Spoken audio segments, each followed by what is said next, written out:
तो हेलो दोस्तों, कैसे हैं आप सभी। Easy English with Pawan sir में आपका स्वागत है। आइए हम सभी आज एक टॉपिक पढ़ेंगे सेंटेंस के बारे में, जो कि एक आपके पास वीडियो डिलीवर हो चुका है हमारे द्वारा। आइए हम सभी उसी का एक पार्ट पढ़ेंगे जो सेंटेंस ऑफ कन्वर्जन के नाम से जाना जाता है, या फिर उसी को चेंज द सेंटेंसेस बोलते हैं, या फिर उसी को आप किताबों में देखते होंगे तो इंटरचेंज द सेंटेंसेस बोलते हैं। तो उसके पार्ट के बारे में देखेंगे, जितने हमने सेंटेंस देखे थे उनको किस तरीके से एक दूसरे में कन्वर्ट करते हैं। आइए हम सभी उसको स्टार्ट करते हैं। तो आइए हम सभी आज देखते हैं चेंज द सेंटेंसेस। इन वाक्यों का रूपांतरण किस तरीके से होता है, यानी कि वाक्य को हम एक से दूसरे रूप में किस तरीके से परिवर्तित कर सकते हैं। इस आज सेशन में हम यही सारी चीजें देखेंगे। तो आप चेंज को एक और नाम से जानते हैं, जिसको आप इंटरचेंज के नाम से भी जानते हैं। कि कई किताबों में आपको लिखा होता है इंटरचेंज, एक और से चेंज। एंड अगला एक और होता है, इसको एक और नाम से जानते हैं जो बोलते हैं कन्वर्जन।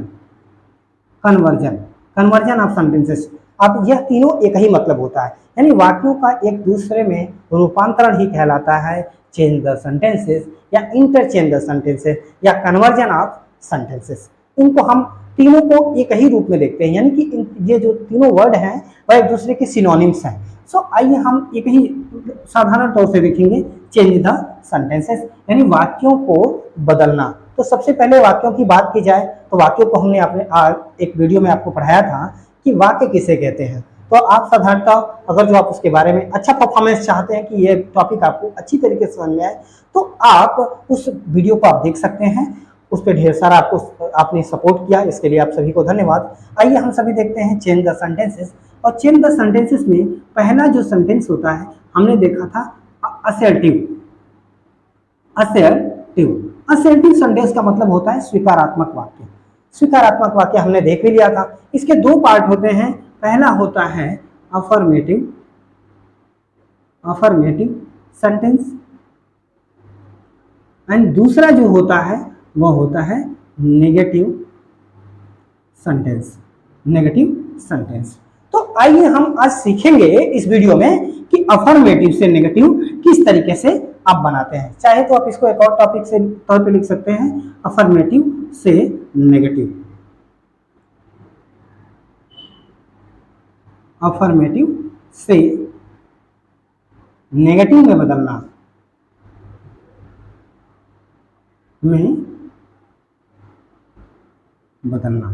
आप इसे इस टॉपिक के नाम से भी क्या कर सकते हैं, जान सकते हैं। आजकल जो भी एग्जाम्स में इसकी रिक्वायर बहुत ही अधिक होती है, क्योंकि इसके कुछ बेसिक रूल्स होते हैं। उन रूल्स की सहायता से हम बहुत ही आसानी के साथ हम इसे समझेंगे और जानने का प्रयास करेंगे कि इसको किस तरीके से बदलेंगे।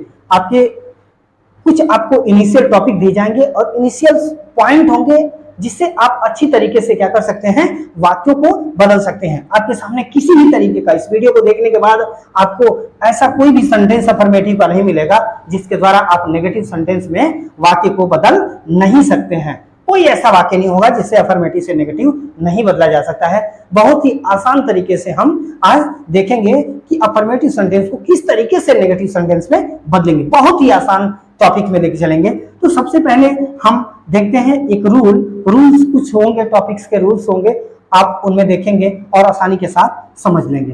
देखिए, पहला जो कहता है, यदि किसी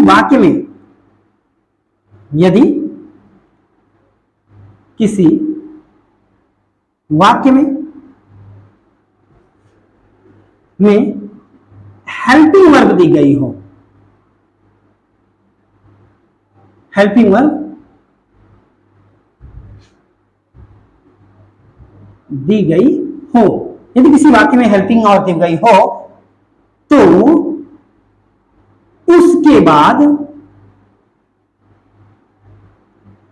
बाद नॉट या नो लगाने से वाक्य नेगेटिव में बदल जाता है, नेगेटिव सेंटेंस में बदल जाता है। नेगेटिव सेंटेंस यहाँ कहने का मतलब है नकारात्मक वाक्य में बदल जाता है। बहुत ही आसान तरीका है, कहता है यदि किसी वाक्य में हेल्पिंग ऑफ दी गई हो, हेल्पिंग ऑफ वही होती है जो वाक्य के अर्थ को स्पष्ट करने में क्या करती है, उनकी सहायता करती है, वह आपका हेल्पिंग ऑफ कहलाता है। तो उनके बाद अगर जो नॉट लगा देते हैं, कुछ ऐसे हेल्पिंग ऑफ होती हैं जिनके बाद नो भी लगता है, तो लगाने से क्या हो जाता है, यह वाक्य नेगेटिव में बदल जाता है। कहने का मतलब यह है कि आपके कुछ वर्ब्स दिए गए हेल्पिंग ऑफ होती हैं। हेल्पिंग ऑफ के बारे में बात करें, एचवी, इसको इनिशियल पॉइंट में हेल्पिंग वर्ब मतलब एचवी लिखेंगे, मतलब क्या बोलेंगे, इसका एब्रिविएशन फॉर्म है। तो हेल्पिंग ऑफ भी कई तरीके की होती है। एक होता है प्राइमरी,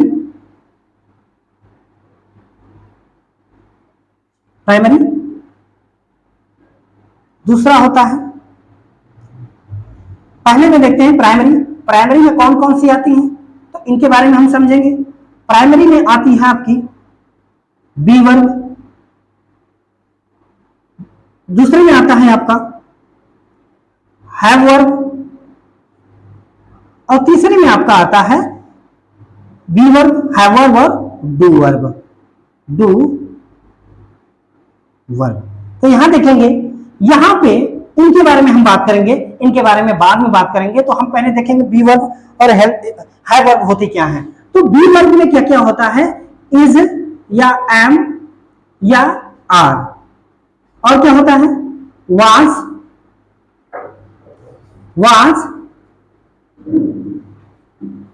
एंड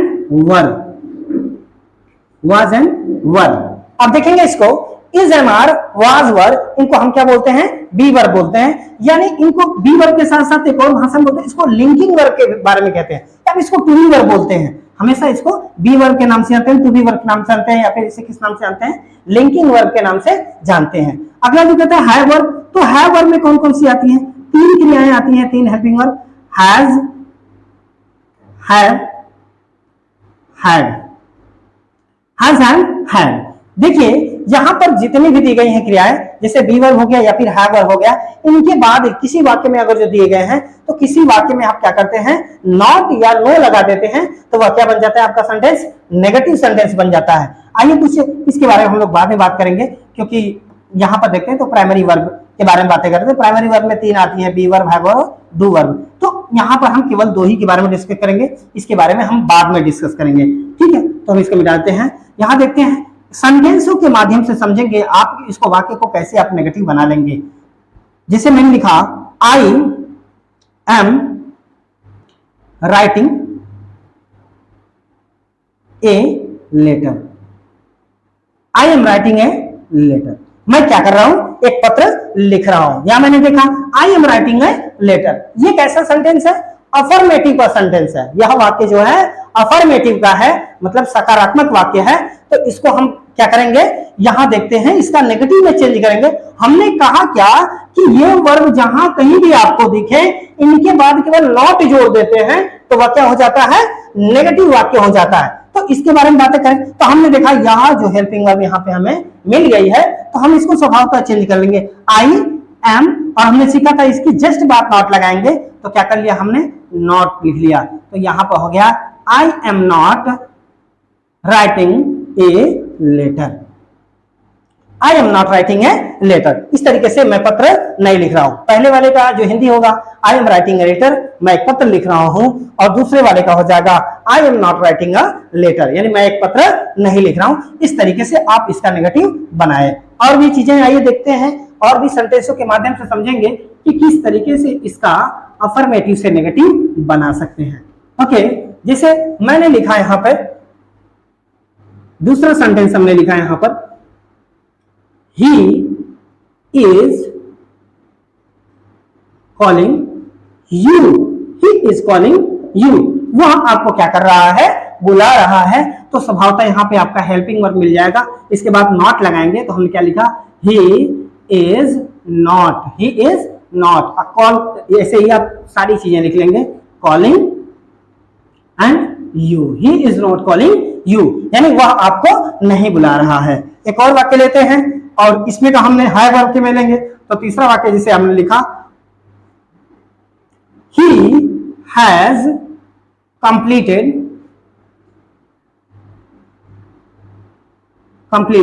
his work, उसने अपना कार्य पूरा कर लिया है। अगर जो हम हिंदी में देखते हैं तो इसका जो नेगेटिव फॉर्म होगा उसने अपना कार्य पूरा नहीं किया है। यानी कि हमको मिल गया यहाँ पे एक वर्ब मिल गई, हेल्पिंग वर्ब, जिसके बाद हम क्या कर लेंगे, नॉट लगा लेंगे, तो साधारणतः यह क्या बन जाएगा, नेगेटिव सेंटेंस बन जाएगा। तो यहाँ पे लिखेंगे he has not completed his work.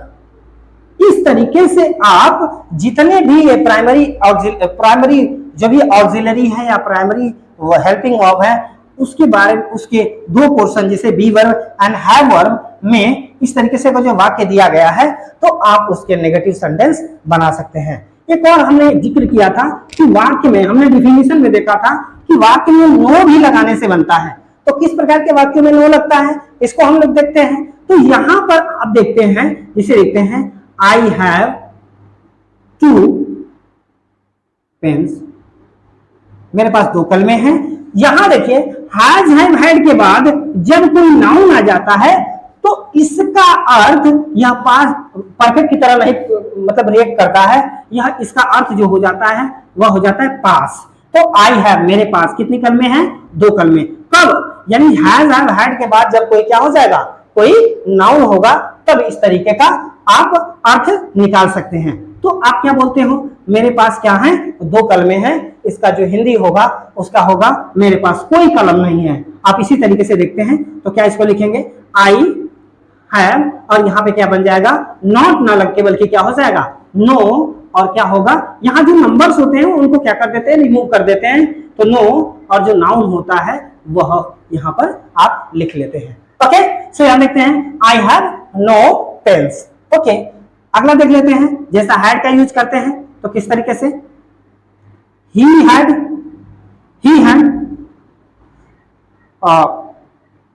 had some rupees,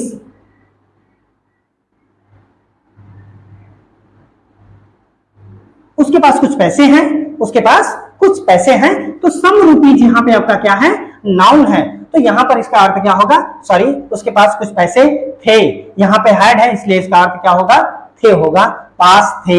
okay, तो यहाँ पर देखते हैं ही हैड, और यहाँ पे क्या हो जाएगा, नो, और क्या है यहाँ पर हो जाएगा, नाउन जो है वह क्या है, रुपी है, रुपीज कर लेंगे यहाँ पर, तो क्या हो जाएगा, ही हैड नो रुपीज, यानी उसके पास कोई भी धन नहीं था।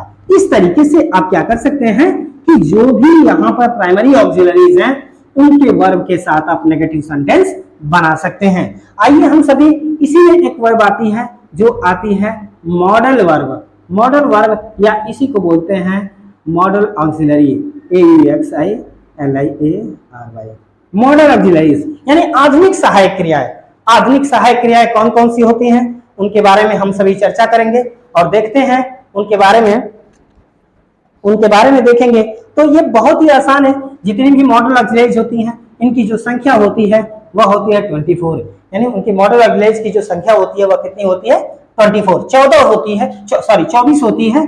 तो यहाँ हम देखते हैं उनके कुछ के बारे में, और उसके बाद आप सभी किताबों में बहुत सारी चीजें पढ़े होंगे कि मॉडल ऑक्सिलरीज कौन कौन सी होती है। जैसे हम एक मॉडल ऑक्सिलरीज होती है कैन, और इसी का एक पास्ट होता है कुड, एक और होता है शैल एंड शुड,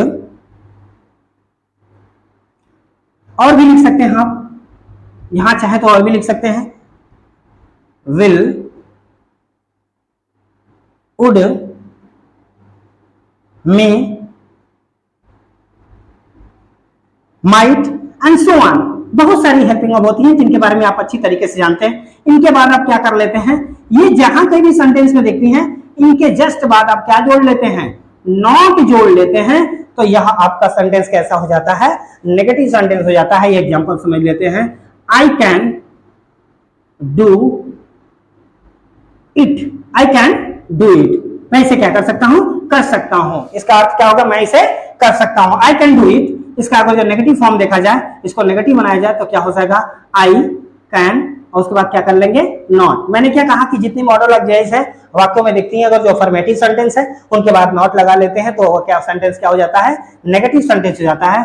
अब कैन नॉट को एक और एब्रिविएशन फॉर्म में लिखते हैं, तो इसको लिखते हैं can't, I can't, I can not, और डू, एंड आगे क्या हो जाएगा, it, I can not do it. Okay, I can't do it, I can't do it, मैं इसे मैं इसे नहीं कर सकता हूं। और अगला एग्जांपल देखा जाए तो यहां देखते हैं हम सभी, आई विल प्ले हॉकी, मैं हॉकी खेलूंगा, आई विल प्ले हॉकी। आपको क्या दिख रहा है, मॉडल ऑक्सिलरीज दिख रही है यहाँ पर, उसके बाद क्या कर लेंगे हम, नॉट ऐड कर लेंगे, तो क्या हो जाएगा, आई विल और क्या हो जाएगा, नॉट। आई विल नॉट भी लिख सकते हो, I will not play hockey, I will not play CKEY। Okay, आप इसको इस तरीके से लिख सकते हो, आई विल नॉट मीन्स क्या होगा, आई विल नॉट और क्या हो जाएगा, play hockey, I will not play. तो आशा करते हैं ये वीडियो आपको अच्छी तरीके से पसंद आया होगा। आप सभी का धन्यवाद कि आपने इसको बहुत ही अच्छी तरीके से देखा। आगे जो भी क्यूरी है आप कमेंट बॉक्स में उसे कर सकते हैं, ताकि जो हमारी कमियां रह गई हैं उसको अत्यधिक अच्छी तरीके से क्या किया जाए, पूरा किया जा सका। इसका सेकेंड पार्ट आपको जल्द ही प्रोवाइड कर दिया जाएगा। सो ये चैनल देखने के लिए आप सभी को धन्यवाद। आप सभी इसी तरह अपना सपोर्ट बनाए रखें।